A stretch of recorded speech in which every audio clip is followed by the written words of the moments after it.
Hey everybody. Welcome to Ivy and Jute Creations. If you're new here, my name is Kim and welcome. Okay, we're going to take this big old humongous picture frame that I got from Peaches to Beaches a while back, and we're going to take the mat and the back off of it, gut it down to nothing but the frame and glass, and then I'm going to take it outside because it's too big for my craft table. And then we're going to give it several coats of Rust-Oleum's white linen chalk paint.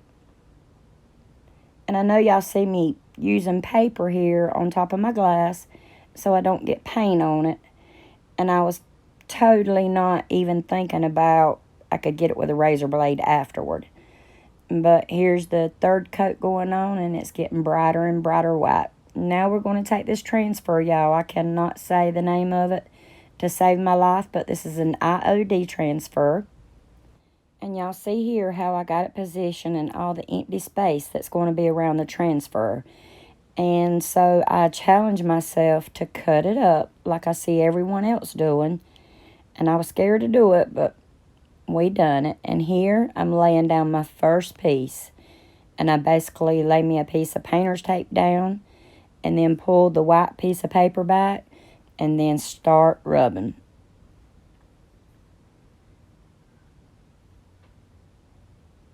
Rub, rub, rub. Next, we make another hinge. Take the white piece out. Get it positioned. Lay it down. And start rubbing again.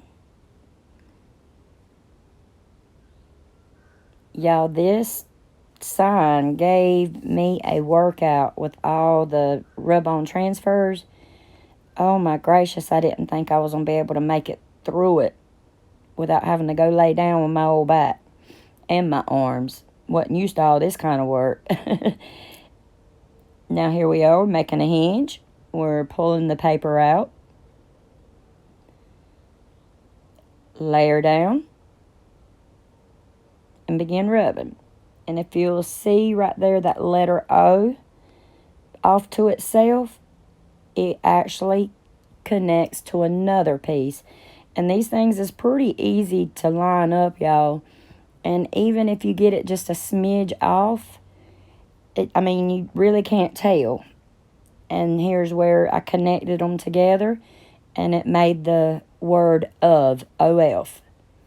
Lined them up and put them together and rub, rub, rub. And you'll see how I'm holding that back plastic up.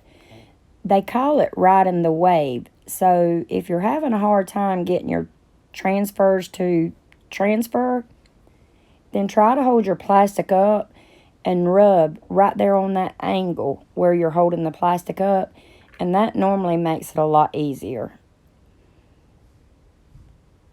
And here comes this gorgeous pig, y'all. And look, it was 2 pieces to the top part of him, and I got it lined up.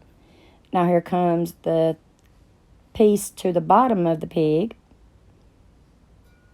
And then here comes the other one. And on this one, I missed it by a smidge getting it lined up, but you cannot tell it in the overall project. But if it bothers you, then all you got to do is take, like in this case, this is a black rub-on transfer. Just get your little small artist brush and fill in that little line. You'll see right here in just a second where I didn't quite get it lined up. Right there. But once it's completely done, you don't even notice that. Now, we've got a 50% mixture of vinegar and 50% water. And I have flipped the frame over. Now I'm working on the back side. And I'm spraying it with the vinegar and water. And now I'm taking Krylon's mirror-looking spray paint. And I'm spraying it. Y'all see my body rocking as I was spraying it? I was getting into it, son. Instead of just moving my arm, I had to rock my whole body to do it. And I'm wasting a whole lot of product here because I actually put too much water and vinegar. And so you'll see in a minute when I take a paper towel and start dabbing it up, a lot of the mirror looking paint came up as well. But I had already used my whole can and I couldn't go back over it again.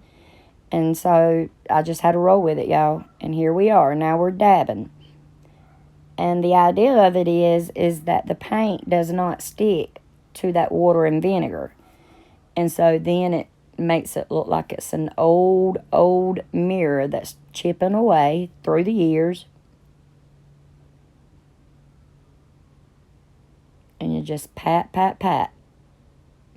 Here, we're going to take black spray paint. And now we're going to spray over the entire thing. And now the black paint is going to settle where the mirror-looking paint didn't stick. And next, we're going to put the back on it. And y'all, I do have some brown shipping tape ordered to finish off the back, but it still wasn't here in time enough for the video. And we're just going to put all the staples down on the side to make sure that glass and that foam backing is tight and secure. Now we're going to flip it over and we're going to work from the front side.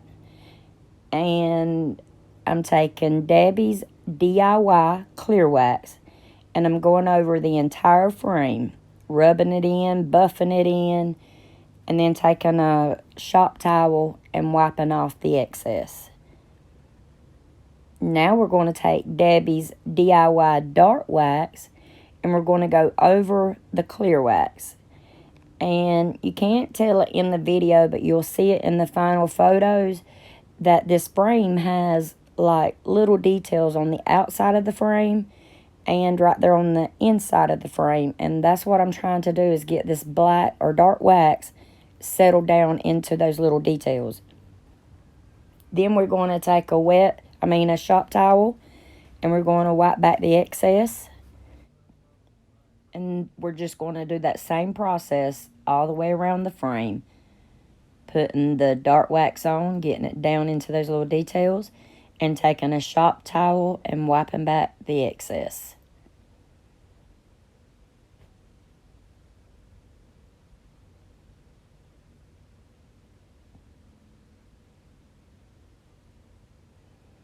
Here we go, wiping back the excess.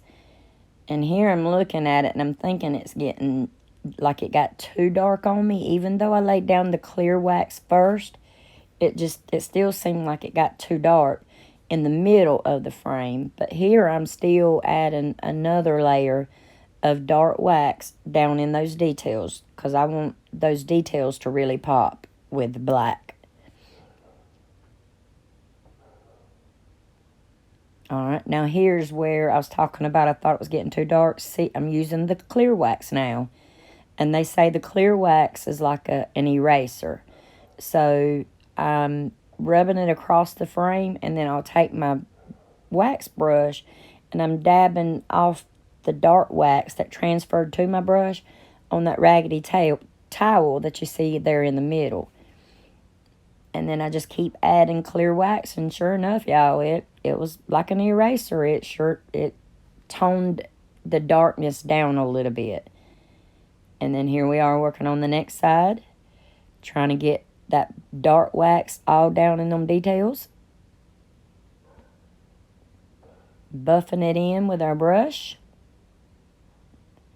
And y'all, I know in all the little on the ground beside the frame, y'all can see I had my granddaughter with me that day. She was dirty and playing and having a good time. But here she is, y'all, and this is the hardest thing that I've ever tried to take a picture of, because naturally it's glass and mirror. And here, it don't look like a mirror. It's showing up on video as the background is white. But everywhere you see it being bright white, it's actually the mirror look. And I just had to lay it down on the ground in the yard where there was no trees or anything, nothing but the blue sky and white clouds that day. And so it's just appearing white. But as you see me getting close up, you can see those little indentions or details, what I'm calling it. And that's what I was trying to get the black wax in. And here's a still photo, and it looks white. Here is picking up all the trees, and there's the details I was telling y'all about. So that's what I was working to get the dark wax to settle in. And off camera, I did go around it and wet distress the frame, so those little blotches is what y'all see. I love it, y'all, and I hope y'all like it. Thank y'all for watching. Please hit that like and subscribe button. Y'all, we finally made it to 500 subscribers, and I couldn't have done it without y'all. Appreciate you from the bottom of my heart.